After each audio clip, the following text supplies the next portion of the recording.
Hi there, everybody. It's AstroTarotJohn, and this is your daily card pull for Monday, January 12th.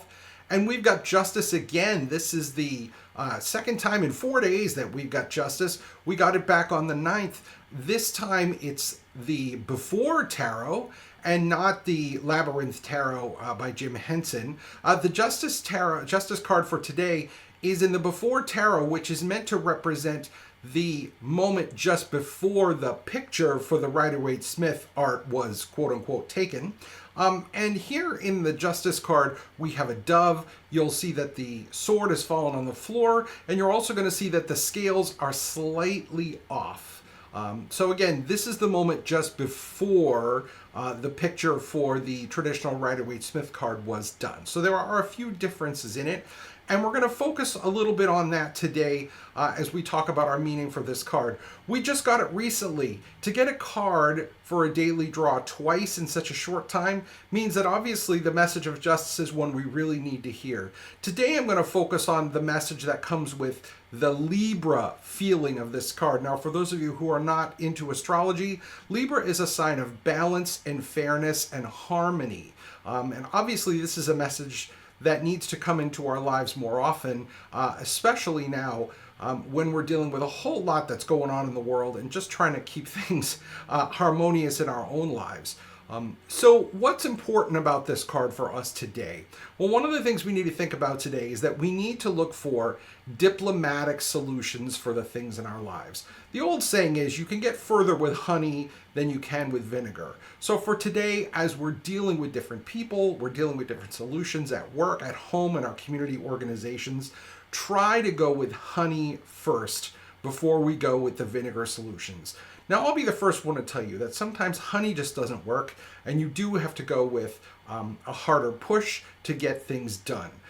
But I would start with honey first. Try to go with a diplomatic solution. Try being nice. Try being courteous. Try that way before you start getting hard and pushy. And remember, never assume ill intent. People usually do want to give you what you want. That person on the other end of the customer service line probably really does want to help you, but there are certain policies they have to follow too. And being nice to them or to another person in a customer service role really may help you get what you want quicker. I know that sometimes the policies they have may seem like they don't make any sense to you, but they're stuck following them. So try the honey technique before you push harder into the vinegar side. The second thing I would say is you want to make decisions for the future. So decide for the future. To go with that, if you've read The 7 Habits of Highly Effective People by Stephen Covey, I'm going to spoil it for you if you haven't. The second habit is begin with the end in mind. And this is a similar idea. As you're making decisions today, think about the future as you decide. In other words, if you're in a relationship with someone, a friendship, an intimate partnership, as you're deciding how to handle it, remember that that relationship does have a future.